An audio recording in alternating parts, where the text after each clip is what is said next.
Hello students, Kumar study circle में आप सबका स्वागत है।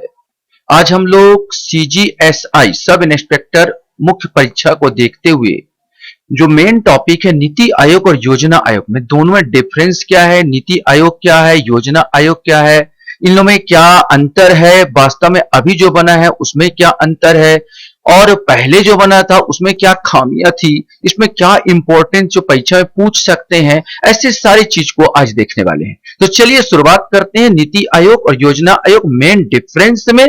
तो हम सबसे पहले देखना चाहेंगे योजना आयोग को।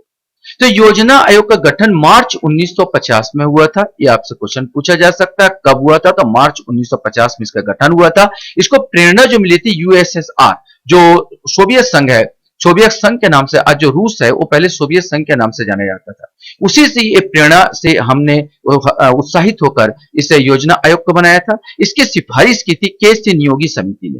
के.सी. नियोगी समिति ने इसकी सिफारिश की थी। संस्था एक गैर संवैधानिक है, संविधान में इसका कोई वर्णन नहीं है, लेकिन गैर संवैधानिक संस्था थी, लेकिन संविधान ऐसा काम करती जैसे संवैधानिक हो। प्रकृति इसकी सलाहकारी थी। भंग जो हुआ 17 अगस्त 2014 को इसको भंग करके नीति आयोग ला गया और इसका मुख्यालय कहां पर है? नई दिल्ली। नई दिल्ली में इसका मुख्यालय था। संगठन की बात किया जाए तो संगठन में जो है प्रधानमंत्री पदेन अध्यक्ष होता था। इसका प्रधानमंत्री, जैसे आज भी नीति आयोग का जो पदेन अध्यक्ष प्रधानमंत्री होता है, तो पहले भी इसका जो योजना आयोग का जो अध्यक्ष था वो प्रधानमंत्री हुआ करता था।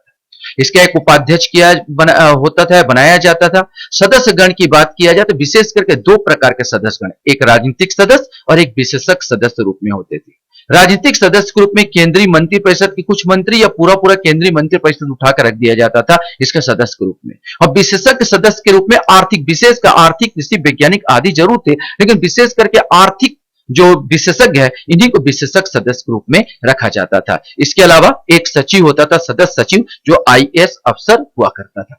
तो ये उसकी पूरी संगठन होती योजना आयोग की। अगर विशेष कर लिया जाए तो प्रथम अध्यक्ष जो बने थे पंडित जवाहरलाल नेहरू, नो डाउट प्रधानमंत्री पदेन अध्यक्ष होता है तो पंडित जवाहरलाल नेहरू प्रथम अध्यक्ष थे। प्रथम उपाध्यक्ष थे गुलजारी लाल नंदा और अंतिम उपाध्यक्ष की बात कर लिया मोंटेक सिंह अहलुवालिया, क्योंकि ये आप जानते हैं 12वीं पंचवर्षीय योजना अंतिम योजना थी जो यहां पर थी। उस समय मनमोहन सिंह का शासनकाल में ही यह अंतिम योजना चल रही थी, 12वीं पंचवर्षीय योजना। इस पर जहां अपना बीजेपी सरकार आई तो उन्होंने पहले ही मन बना लिया था कि भाई दूसरा हम गठन नहीं करेंगे, तो कोई पंचवर्षीय योजना का गठन नहीं हुआ। तो अंतिम उपाध्यक्ष रूप में मोंटेक सिंह अहलुवालिया को काम करने को मिला और इसने 12 पंचवर्षीय योजना बनाई है इस योजना आयोग में। और अंतिम पंचवर्षीय योजना थी 12वीं पंचवर्षीय योजना, जो अंतिम थी। नीति आयोग द्वारा योजना आयोग को बदलने से पहले 2012 से 2017 की अवधि के लिए ये बनाई गई थी। मोदी काल में तो चलने दिया गया था, इसके बाद इसको हटाने का ही मन बना लिया गया था, तो इसके बाद कोई योजना बनाई ही नहीं गई थी। इसके कार्य क्या है? तो उपलब्ध संसाधनों का आकलन, ये जो करता था उपलब्ध संसाधनों का आकलन करता था, पंचवर्षीय योजना बनाता था, राज्यों के संसाधनों का आवंटन। यहीं पर एक प्रॉब्लम आ रहा था, ये जो केंद्र, जैसे मान लिया जाए केंद्र है, तो केंद्र क्या बनाता था? केंद्र से योजना बनती थी राज्यों के लिए, केंद्र से योजना बनती थी राज्यों के लिए। तो मैं इसको ऐसे बोला जा सकता है टॉप टू बॉटम, माने यहां पर केंद्र बनाती थी, यही विवाद का कारण, केंद्र बना रही थी राज्यों के लिए योजना, केवल योजना बस बना नहीं रही थी। और योजना के लिए धन कहां से आएगा? तो ये धन के लिए आवंटन की व्यवस्था भी कर रही थी, इसीलिए इसको सुपर कैबिनेट भी कहने लगे थे। इसको सुपर कैबिनेट भी कहने लगे। धन कहां से आएगा? तो राज्यों के लिए धन का आवंटन भी करने को सिफारिश करती थी। यहां पर जो काम वित्त आयोग का है वो काम कौन करने लगा था? योजना आयोग। यही सबसे बड़ा विवाद का कारण, जो आयोग वित्त आयोग, जो संवैधानिक संस्था है वित्त आयोग, उसका कार्य करने लगा था योजना आयोग, क्योंकि खुद योजना बनाती थी, राज्यों के लिए भी योजना बनाती थी टॉप केंद्र से। राज्यों की क्या प्राथमिकता, इस पर ध्यान नहीं दिया जाता था विशेष करके। और यही सबसे बड़ा फ्लॉप, ये पुरातन पद्धति हो गई थी, और पुरातन ये, और इसका धन का आवंटन भी करना स्टार्ट कर दिया। मैंने ये योजना के लिए धन कहां से आएगा? तो ये पंचवर्षीय योजना की जो है योजना आयोग द्वारा धन का आवंटन की भी सिफारिश की जाती थी। यहीं पर ये नीति आयोग में अंतर है। नीति आयोग अब धन का आवंटन नहीं करती, ये केवल सलाहकारी है। इसका बोला जाए जो योजना आयोग था उसके जो पक्षी है उसके पंख अब उतर दिए गए हैं, पंख को काट दिया गया। अब जो है नीति आयोग केवल और केवल क्या देता है? सलाहकारी, थिंक देता है, सलाहकारी संस्था है। यहां पर थिंक टैंक बोलते हैं इसको ना, सलाहकारी संस्था। ये किसी का आवंटन नहीं करेगी। तो राज्यों के संसाधनों का आवंटन अब ये नहीं करती। समापन के कारण, यही इसका समापन के कारण का मेन है, राज्यों का प्रतिनिधित्व नहीं था, इसमें राज्यों का कोई प्रतिनिधित्व नहीं हो रहा था।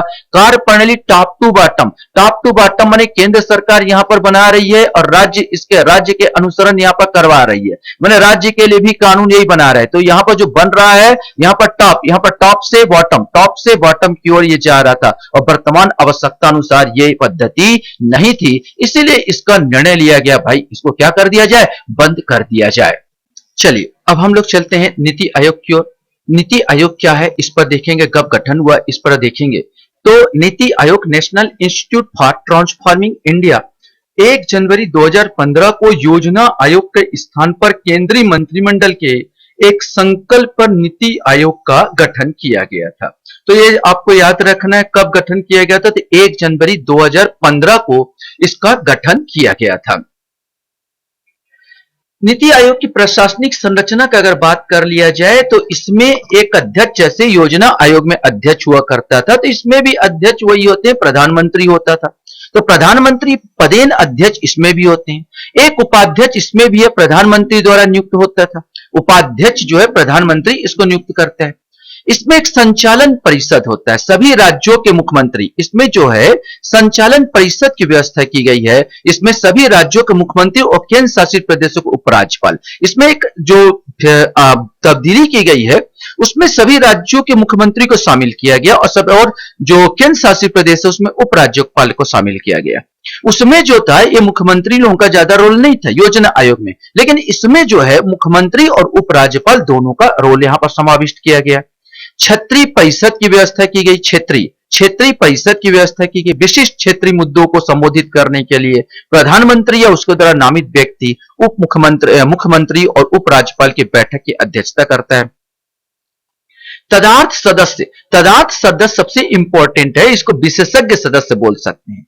अग्रणी अनुसंधान संस्थाओं में बारी बारी 2 पदेन सदस्य होंगे, माने इसमें विशेषज्ञता को विशेष, जैसे हम कह दे DRDO से कुछ ले लो यहां पर, या इसरो से आप ले सकते हो, माने जो भी अनुसंधान से संबंधित जो बड़ी बड़ी संस्था है उसके 2 पदेन सदस्यों को इसमें लेने की व्यवस्था इसमें की गई, ताकि हम नया योजना बनाए तो उसमें विशेषज्ञता आ जाए। पदेन सदस्यता एक और आप देखेंगे, इसमें पदेन सदस्य प्रधानमंत्री द्वारा नामित केंद्रीय मंत्री पर अधिकतम 4, याद रखेंगे ये इंपॉर्टेंट है, कितने, अधिकतम 4। उसमें लगभग पूरा मंत्री परिषद घुसा हुआ था योजना आयोग में। इसमें केंद्रीय मंत्री परिषद से अधिकतम कितने सदस्य होंगे, मात्र 4 सदस्य होंगे। इसके अलावा मुख्य कार्यकारी अधिकारी CEO की व्यवस्था की गई है।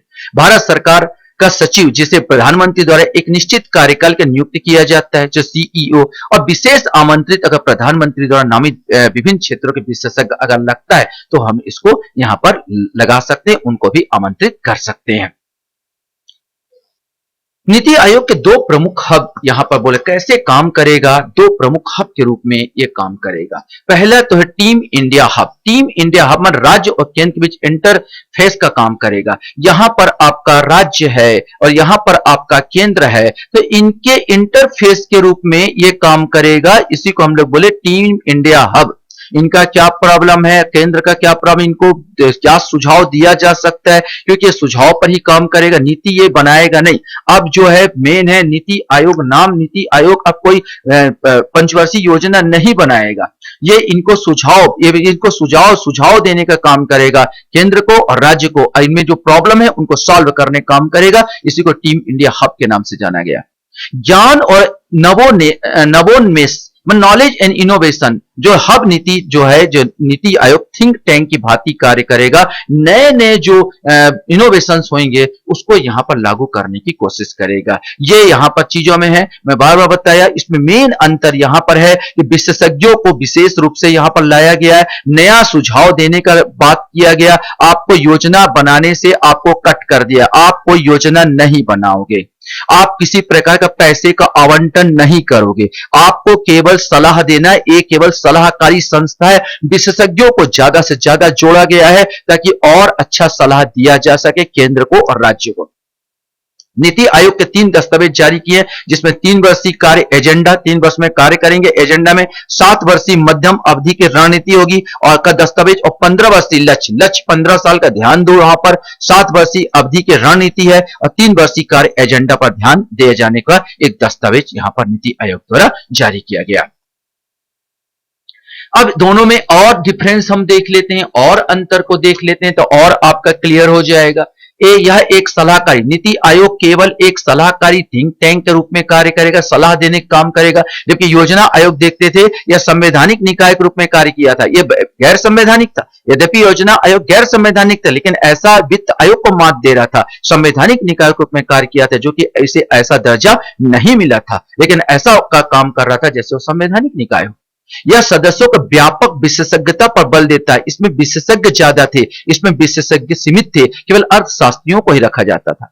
यह सलाहकारी संघवाद की भावना पर कार्य करता है, क्योंकि यह राज्यों के समान भागीदारी सुनिश्चित करता है। इनकी वार्षिक योजना बैठकों में राज्यों की भागीदारी बहुत कम रहती थी, यही सबसे बड़ा आपत्ति रहती थी राज्यों का। प्रधानमंत्री द्वारा नियुक्त सचिवों में सीईओ का रूप में जाना जाता है। सचिवों को सामान्य प्रक्रिया के माध्यम से नियुक्त किया जाता था इसमें योजना आयोग में, इसको सीईओ के रूप में जाना जाता है नीति आयोग में। यह बॉटम अप अप्रोच, मतलब नीचे से ऊपर, इसका जो अप्रोच है नीचे से ऊपर ये अप्रोच पर काम कर रहा है, जबकि इसका अप्रोच जो होता था दूसरा top to bottom, top down approach, मतलब वो टॉप में केंद्र का जो केंद्र पूरा कानून वो बनाता, नियम कानून बन रहा है, ऊपर से नीचे राज्यों के लिए नियम कानून बन रहा था। ये दोनों में अंतर है।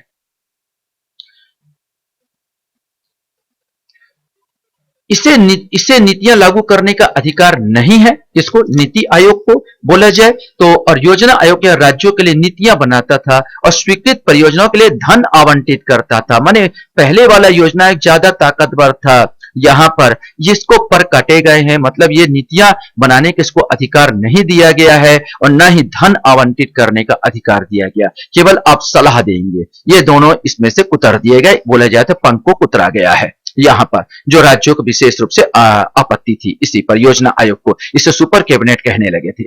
इसे धन आवंटित करने की शक्ति नहीं है, जो वित्त मंत्री में निहित है, जो संवैधानिक संस्था है जो वास्तव में, इसमें मंत्रालय और राज्य सरकार धन आवंटित करने की शक्तियां प्राप्त थी, जबकि मेन जो है संवैधानिक संस्था वित्त मंत्रालय, और इसके कारण वित्त मंत्रालय नीचे हंसिया पर चला गया था। इसीलिए योजना आयोग को क्या कर दिया गया, समाप्त कर दिया गया।